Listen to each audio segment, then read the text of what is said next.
Bismillahirrahmanirrahim. Assalamualaikum warahmatullahi wabarakatuh. Alhamdulillahirabbil alamin. Alhamdulillahilladzi an'ama 'alaina bi ni'matil iman wal islam. Wassalatu wassalamu ala asyrafil anbiya'i wal mursalin. Sayyidina wa maulana Muhammadin wa ala alihi wa ashabihi wa ala alladhina ittaba'ahum bi ihsanin ila yaumiddin, amma ba'd. Alhamdulillah, puji syukur kehadirat Allah Subhanahu wa taala yang telah memberikan kita nikmat. Allah Subhanahu wa taala memberikan semua yang kita butuhkan. Namun Allah Subhanahu wa taala tidak memberikan yang kita sukai dan yang cintai, karena Allah lebih tahu akan apa yang kita butuhkan. Salawat serta salam pada junjungan kita Nabiullah Muhammad sallallahu alaihi wasallam. Beliau adalah manusia yang sempurna dan paripurna. Beliau adalah seorang sosok yang mulai dari perkataan, perbuatan, dan bahkan diam beliau menjadi rujukan untuk kebaikan umat manusia, terlebih khusus umat muslim atau umat Islam seluruhnya. Insyaallah pada pertemuan kita melalui media virtual ini, saya akan membawakan materi LDKS, yakni menanamkan kemandirian dalam menempuh pendidikan. Menanamkan kemandirian dalam menempuh pendidikan. Seorang peserta didik atau seorang santri, terlebih seorang santri yang dalam kesehariannya ketika menempuh pendidikan pesantren itu biasanya ditempatkan di asrama atau harus jauh dari kedua orang tuanya atau dari keluarganya. Hal ini menyebabkan seorang santri harus belajar mandiri. Walaupun sekarang keadaan memaksa kita untuk belajar melalui virtual atau melalui media daring, namun ketika hal ini sudah berlalu dan mudah-mudahan segera berlalu, maka santri itu kembali harus bertatap muka dan harus belajar. Tinggal mungkin itu tinggal di asrama atau mungkin sudah kembali harus berpisah dengan keluarganya untuk sementara dalam rangka menempuh pendidikan di pesantren. Jadi materi ini penting. Kenapa penting? Karena seorang peserta didik, terkhusus seorang santri, pada akhirnya nanti harus punya kemandirian. Harus punya kemandirian ketika mereka sudah tidak bersama keluarganya, terlebih khusus tidak bersama ayah, ibu, ataupun kakek neneknya atau keluarganya yang lain. Selanjutnya,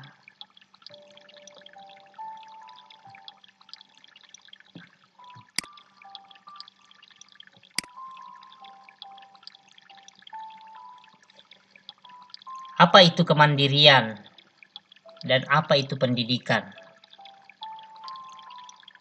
Jadi, kemandirian menurut Kamus Besar Bahasa Indonesia adalah hal atau keadaan seseorang dapat berdiri sendiri atau tidak bergantung kepada orang lain.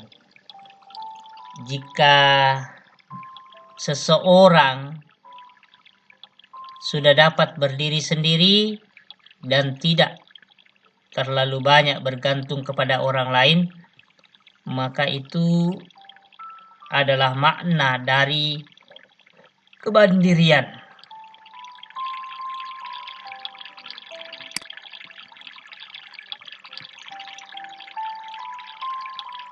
Selanjutnya, apa makna pendidikan? Pendidikan menurut Kamus Besar Bahasa Indonesia adalah proses pengubahan sikap dan tata laku seseorang atau kelompok orang dalam usaha mendewasakan manusia melalui upaya pengajaran dan pelatihan, proses, cara, perbuatan mendidik. Ini makna dari pendidikan. Jadi apa sebenarnya makna dari materi yang akan kita bahas sesudah kita lihat maknanya secara bahasa, maknanya yang terdapat dalam Kamus Bahasa Indonesia?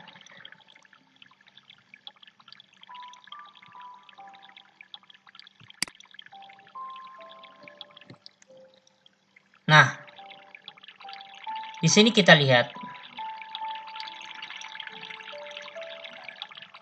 bahwa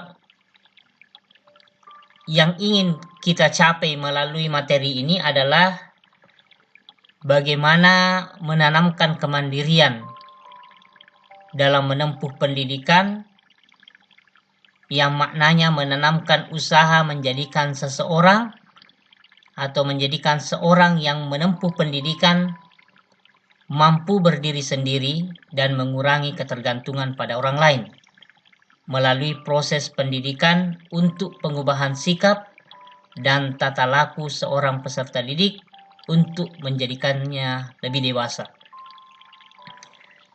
Jadi,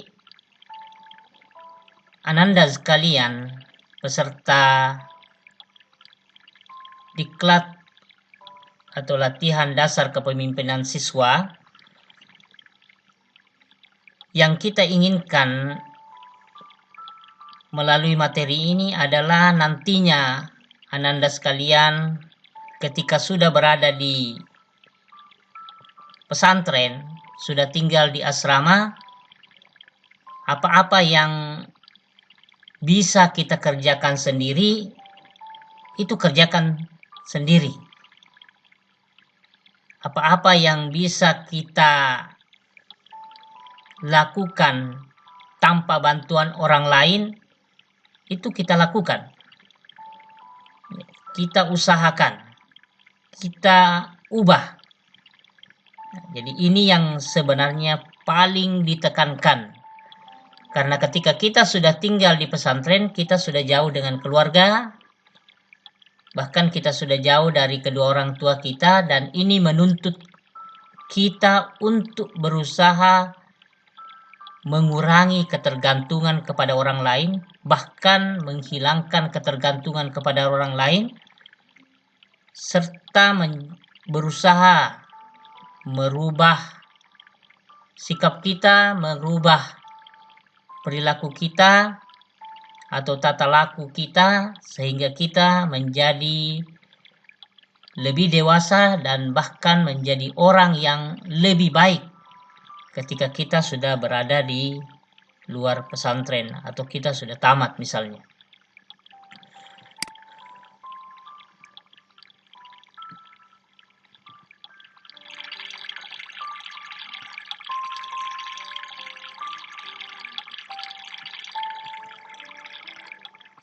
Nah, apa yang kita lakukan atau apa yang bisa kita latih agar peserta didik mampu mandiri dalam menempuh pendidikan? Apa yang seharusnya peserta didik itu lakukan? Apa yang seharusnya seorang santri atau seorang siswa itu lakukan agar dia mampu mandiri dalam menempuh pendidikan, lebih khusus mereka mampu bertahan dari riak-riak dan dari perjuangan, menahan kerinduan, menahan kesendirian, menahan jauh dari keluarga ketika dia berada di pesantren, terlebih khusus ketika dia sudah tinggal di asrama. Ada beberapa hal yang bisa kita latih, yang bisa santri lakukan nantinya ketika sudah berada di asrama, sehingga dia tidak lagi terlalu bergantung kepada orang lain. Yang pertama yang seharusnya peserta didik atau siswa atau santri lakukan adalah mulai dari diri sendiri dan yang kecil-kecil. Maksudnya di sini, segala hal yang biasanya dibantu oleh keluarga atau orang lain, atau mungkin ada yang punya asisten rumah tangga, mulailah belajar untuk dikerjakan sendiri. Contoh, kalau biasanya pakaian kita itu selesai dicuci, biasanya dilipatkan oleh orang tua. Nah, sekarang mari kita coba kita sendiri yang belajar melipat, kita yang merapikan. Jika biasanya pakaian kita itu dicucikan oleh orang tua kita atau asisten rumah tangga kita atau keluarga kita, maka sekarang belajarlah kita cuci baju sendiri. Kita bersihkan sepatu kita sendiri. Kita rapikan pakaian kita sendiri. Yang pasti semua yang sederhana yang sebenarnya bisa kita lakukan sendiri, itu cobalah lakukan. Cobalah kita membersihkan lingkungan terkecil kita, minimal di bagian tempat tidur kita, di lemari kita. Bahkan bisa juga kita mulai membersihkan juga bagian dalam asrama kita, misalnya bagian luar asrama kita kalau misalnya kita sudah di asrama, atau di lingkungan kita. Kita mulai semua itu. Semua ada permulaannya. Semua ada startnya. Ini yang pertama. Yang kedua,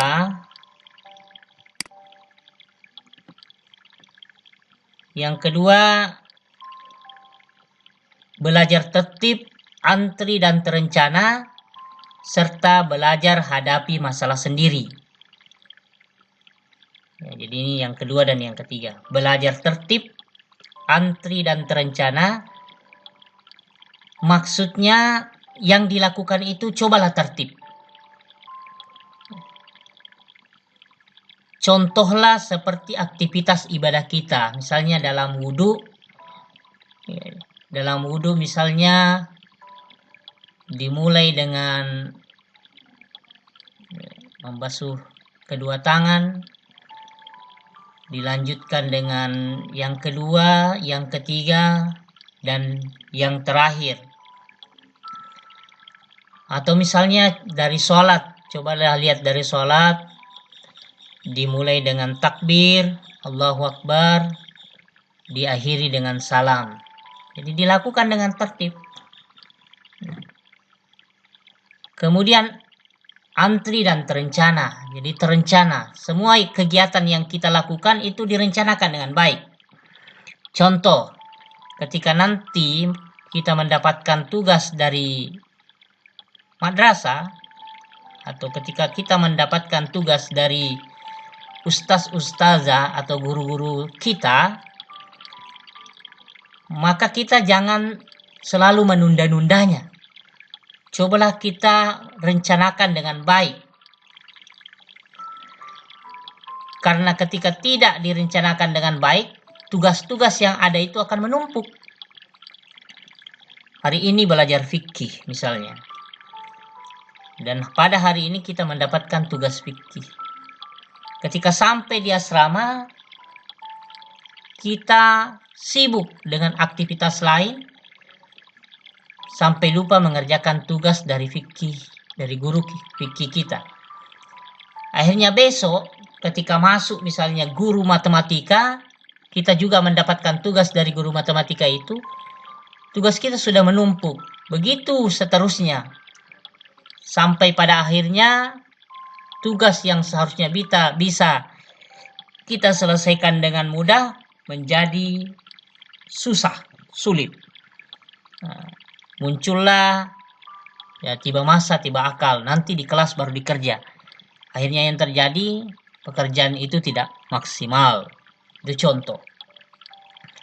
Kemudian yang ketiga ini, masalah-masalah yang ada itu cobalah kita hadapi sendiri. Kita hadapi sendiri. Jangan selalu minta tolong kepada orang lain. Ya, ada tugas, jangan langsung berharap kepada orang lain. Mulailah kita kerjakan sendiri.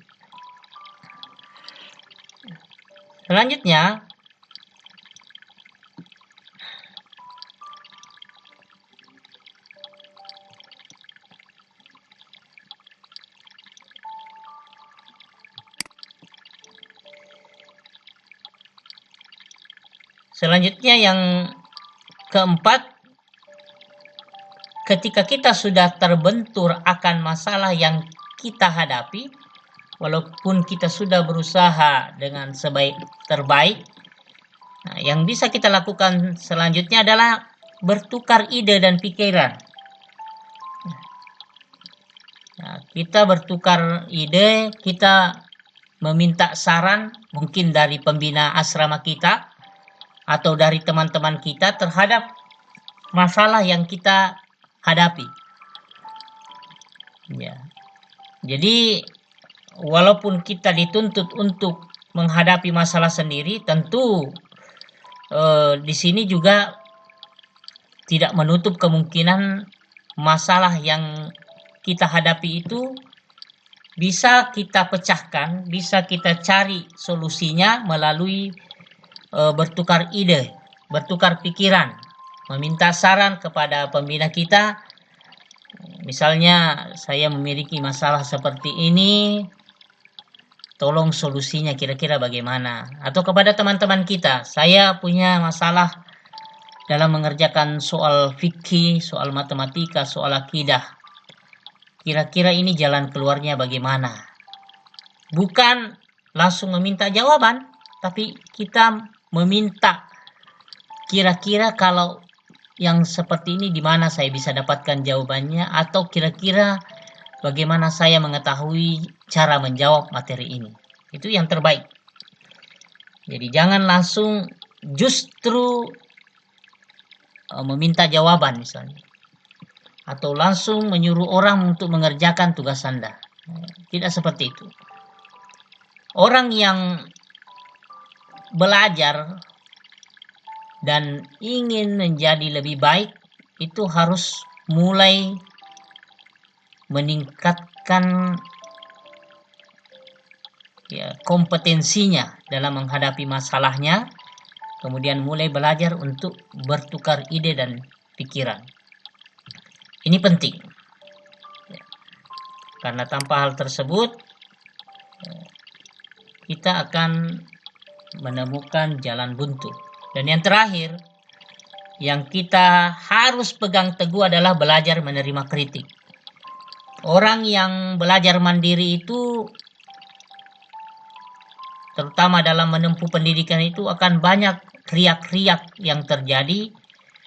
Mungkin di sana-sini juga akan terjadi kritikan dalam beberapa hal yang mungkin kita terkadang tidak pernah bayangkan, maka hal-hal seperti itu kita harus pelajari dan kita harus mulai bersabar, mulai belajar menerima kritik. Apalagi dasar yang kita tahu bahwa tidak ada manusia yang sempurna. Karena kesempurnaan itu hanya milik Allah Subhanahu wa Ta'ala. Jadi ini beberapa hal yang saya harapkan bisa Ananda semua lakukan agar nantinya ketika sudah masuk di asrama, sudah masuk pesantren, sudah kembali normal seperti biasanya kita bisa bertatap muka. Kita atau para santri, para siswa, para peserta didik bisa belajar untuk mandiri dengan 5 hal ini. Yang pertama, mulai dari diri sendiri dan yang kecil-kecil. Yang kedua, belajar tertib, antri dan terencana. Yang ketiga, belajar hadapi masalah sendiri. Yang keempat, sering bertukar ide dan pikiran. Yang kelima, belajar menerima kritik. Ya. Jadi ini mungkin materi kita pada kesempatan ini.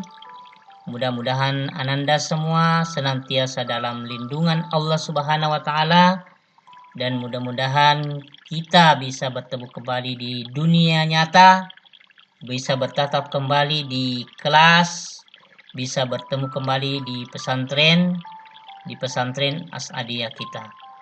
Wabillahi taufiq wa sa'adah. Assalamualaikum warahmatullahi wabarakatuh.